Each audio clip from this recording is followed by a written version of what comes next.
Hello everyone, it's Lisa. Welcome back to my channel. I've got a quick unveiling. This came in the mail sometime. I wasn't around when it came, but I wanted to open it up. I have a feeling I know exactly what it is. And so I just wanted to share this really quick unboxing and just initial impressions. We have changed, they have changed up how they deliver, or who they deliver through. This is from Galen Lover, I do believe. And I guess, oh, something is stuck inside. Hold on. Yes, it is. Okay, so since I've been on quite the little tear lately of fountain pen consumption, my storage is starting to run a little low. So I have, and I've done this in a previous video, but I have not, I don't think, shown everyone. Let's just go like this so you can see this angle out. Maybe just for a second. I have this Rickshaw Bagworks pen roll, and currently in this one, before I get to the unboxing, you're all like, get to the boxing. But I have just a few pins in here, and they're mostly my, I have more in here than I thought. Some of the latest ones that I've got. It used to just house my Conklin crescent fill. Because of this, it made it impossible for me to actually stick it into this case over here. And so now it's housing my Conklin and my Conklin Empire pen, which is absolutely lovely with the stub nib. And I recently got, and I have two, I've actually got the video up on my channel, so you can probably see it in my channel feed. But I recently got this Durograph from Goulet Pens, and I was telling everybody on the Duraplex, let me speak today, it has been quite the day, the Duraflex fountain pen, there you go, so you can see that. It's a limited edition in rose gold. I was telling you guys it has this gooky resin, and a lot of people were like, just write Goulet and they'll exchange it out. Well, it turns out all of them have that kind of gooky resin, so I guess that'll be a special edition that just has some imperfections on it. Excuse me. I cannot talk today. I don't know what's going on. I have recently also got the Le Bon Cafe Latte pen. This pen is absolutely gorgeous. That's being housed in here. And my last purchase was the Estabrook. This is the Rocky Top Special Edition with the journaler's nib. And I absolutely love this pen too. I haven't written with it a ton yet. Actually, I haven't written with it at all, just to kind of dip it in some ink and see how it flows. It flows very beautifully.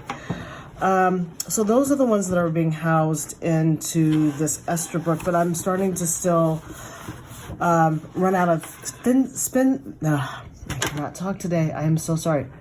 I'm running out of space on my other storage carry that I have, because I've got a whole bunch of really inexpensive, really cheap fountain pens. We're talking like the under $20 variety, or the under $30 variety, which for me in the world of fountain pens is, I know it's all relative, but it's a very inexpensive fountain pen. Anytime I spend under $50 for a fountain pen, I feel like sometimes they're really good deals, and a lot of times they're just really, really cheap. And, you know, I got them because it was at the beginning stage of my fountain pen journey, where I'm now more intermediate or advanced. And with that comes a little bit of higher price tag on some of my fountain pens. So this one, this Kako case, I can take this off actually. I didn't realize that was still on there. Keiko case, I got this from this storage from Amazon. I'll put the links below. It's under $30 for the storage case, so it's great. It's flat. It goes into my side desk drawer very easily, and it holds 20 fountain pens. So these are like my don't count these. These are my very inexpensive fountain pens, starting with, like, I've got a couple of Fude fountain pens from, this one I think is Platinum? Sailor. That I like to use during Inktober and drawing on that. So I've got 2 of those because I thought that I lost one.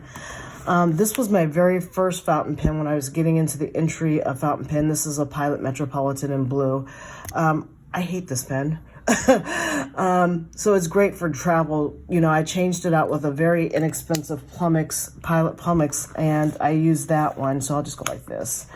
When I wanted to get into the interesting tips or nibs, I went into the Fude. Then I got a Jinhao X750 fountain pen. So this is also going to be a video about my fountain pens a little bit. I like writing with these, and I've got one in white that's currently inked up, but I like using them for shimmering inks or inks with shading. And then I've got this Platinum Desk fountain pen, which again, when it comes to drawing, this pen is great for, like, I got this for Inktober. It's a very fine point nib. You can't see it in this cap, but Platinum has a sealing cap kind of mechanism that keeps the ink fresh. And they also use their Platinum Carbon Black ink, which is bulletproof. Like, once it goes down, it's down. It's not going anywhere, even if it gets wet. Then I have here my Pilot Piera. Again, this is earlier, years ago into my fountain pen journey. I just kept it. I really liked how it wrote, and I also liked how it fit into the size of some of my, like, leather journal covers that are smaller, like my pocket size ones, or my ones that hold my field notes. I went to Europe. I was able to get a Kaweco, and this is my first and only Kaweco that I own, sport pen. I will never get rid of this pen because it's just near and dear to my heart. It reminds me of that trip, and I think this one is a medium nib. But it writes on the finer side, I find. Now, some people would argue differently maybe, but I like how it writes. And I know it being German, it writes more like a true kind of Western style fountain pen. And then I've also got a Faber-Castell Lume, which this is a great pen. Like, I would tell somebody to get this one over the Pilot any day as a first kind of outside of the $30 price range for a fountain pen. And then on this side, I'm starting to get into some of the more higher end $75 plus kind of fountain pens. This one is my Monteverde. This is a limited edition. I can't remember the name of this one anymore. I got this one a few years ago, and I've got a stub nib on it. This thing is, I love this pen. I had this roll off, and this part actually broke. I know, don't shoot me. But I've been able to glue it back together with some super glue, and it's held ever since. Then I've got here another Monteverde in rose gold. This is the Inveca or Inova. And again, I love this one because it's got the flex nib in the rose gold color. It's just absolutely so much fun. That's the Omniflex nib from Monteverde. And then I've got the Sailor Studio, which this was a pleasant surprise. This one, I think I got this one in a medium nib. Is that a medium? I think it's a medium nib. Really like it a lot. Some people say they have a hard time with the grip. It doesn't bother me with it being still. And that click is so satisfying. Then I kind of went into this one over here, which is my entry into TWSBI, and I got the 700 vac, mini vac. Love this pen. I recently got the cap replaced. The other one was just crudded up with a whole bunch of ink in it. So I wrote TWSBI, they're like, send us $4, we'll give you a new cap, and I did. And now it's going to get kind of blurry about which one I got first, but I think I got the Pelican just last year. This pen, I love this pen. It's a M2000, and it does have a 14 karat gold nib. It writes like butter. Really like that one. Also, there's this little window here, which you're supposed to be able to see ink.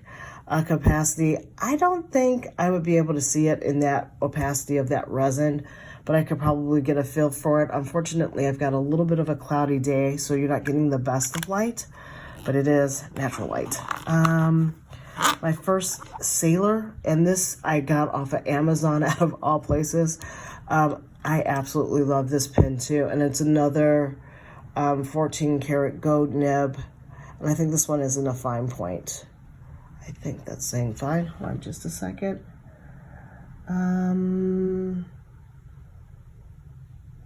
I think it's fine. It might be a medium, but I think it's fine. I tend to like to write with fine points because they dry quicker, especially if I'm in a note-taking session. Then I was able to get some 3776 Platinums. The one that was my first one was this one. This one is in a fine point nib. I love how fat and wide that nib is. That's just a thing of beauty for me. This one isn't a fine point. It is also a 14 karat gold. And then I was able to recently acquire this one, which is my Platinum 3776 in a music nib. And this one is a like juicy broad italic nib. This thing is fabulous. Lots of ink gets released in writing that one, or I go through a lot of ink when I use that one. And then, I wouldn't say last and least, but in the carts, I have my two TWSBI in rose golds, one in white, and then the smoke and rose gold, the diamond 580 with the faceted sides. You can kind of see it like that. So I'm starting to run out of space and I'm not slowing down on my pen purchases lately. So I just recently got a very inexpensive, Jinhao. This one I wanted to try because I'm trying to explore hooded nibs. And this was a very inexpensive purchase that I got off of Amazon. I don't remember what the model number is. And not only did I get it, my cousin also got one too. So we're both writing with it. It is a dry writing pen. Let's do this one. And I've got in here Diamine. I've got I think it's Golden Honey is the ink. Oh, it's writing much better today than it was before. I was talking to my cousin about this, and she goes, it's not that bad. I'm like, I think it's not the best. I didn't have the best first impressions when I was using it the other day. This is a Jinhao. And this is a fine nib, and this ink color is horrible for showing you, so I'll just bring it up. But that's it. It actually is not a bad writing pen. Jinhaos tend to write halfway decent. I would definitely throw this into my bag, and you can see how fine the nib is. And I'm sorry, my hands are looking a little ashy, but that is a very tiny nib. And there's the hooded part of it. But it'd be great for throwing in a bag. And I might get one of another color to just like this red color, just to kind of punch up the ink on this. But it's a beautiful kind of amber, yellow. Let me see. Oh, I think I just twisted it off. There we go. It's got green, yellow, red, orange, and almost like a dark navy kind of smoky kind of color. It's a nice looking pen. And like I said, you can get this on Amazon. I think that this was under $10 maybe. It wasn't very expensive in the world of fountain pens, that is. So that brought me to wanting to kind of isolate some of my pens now, maybe by class and quantity of said things. So I went out to Galen Leather, our favorite Galen Leather, and I bought a new case. Oh my God, this is beautiful. So I bought and I'm not going to go into, okay, let me do this really quick. I wasn't going to, but I will. I will, because everybody does this on every unboxing of Galen. Thank you card, 10% off. They look like, this is Crazy Horse Navy Blue. It was dated March 16th, and Yusuf, the owner of Galen, made this, so I'm really lucky. I have been to Istanbul, and I have been to Galata Tower. This is fantastic if you ever go to Istanbul. Definitely go there and have tea during the day. And it's like, I love these cards. So with that also comes the little goodie bag, and it should have Turkish coffee, a tea in it, and a hand wipe. Let's see here. Turkish coffee is really quite strong when you get it in Turkey. Oh, they have the eye bag. Oh, that's awesome. So Earl Grey tea, Turkish coffee, instant, great for me, pick me up. Ooh, I like it. And I've got a new hand wipe towel. I don't know what, Paris Night Refreshing Towel. Can't really smell it, but it doesn't smell bad if that's, the color, the scent. And the Evil Eye is back in stock. You will see these everywhere in Istanbul. But yeah, great charms. I've got it on my handy dandy. I have one in here too. As you can see, I like the navy blue from Galen. That's the A5 folio. So now I'm able to stick one on the case here. Okay, so this is, let me take the belly band off and let me do a little bit of an adjustment. I'm gonna tilt this down on a little bit more of an angle and zoom you in. Okay, so this, oops, zoomed in a little bit too much. Yeah. Take off the belly band here. Put that to the side. Oh, I love this. It almost looks black in the camera, but it's navy blue. Oh, and it's just beautiful. And that satisfying zipper. Let's note it for. Yes! I'm looking forward to it. So what I'm gonna do is I'm gonna take the 10 fountain pens, which is why I was showing you the fountain pens. The more of my higher end ones, I'm going to now move them into, I've got to make space. So I'm going to move them into this one. So let's just do that right now so we can kind of see how, what's what. And I can move some of these over to the roll too. So, got the Esterbrook. Just want to see how these are going to fit. The Laban. Conklin.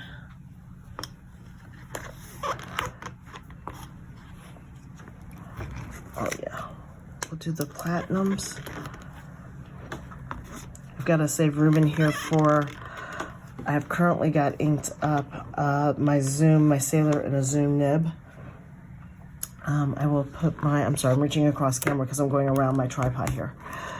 I will put in, let's leave these two for the Twisby, my Sailor, my Pelican. I've got to still save my other Sailor, so let's do that. Sailor, Pelican, okay. We'll do the Rose Gold Twisby, and we'll do this one. Saving room for my other fountain pen. Let's pull you over so you can kind of see. So these are all kind of what I consider not huge fountain pens, but they will give me hopefully some space.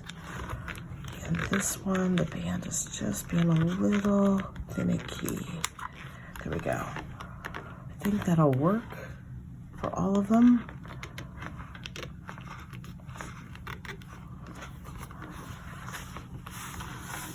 Love how this protects the entire pen, not just the finials or the end. And put that like that.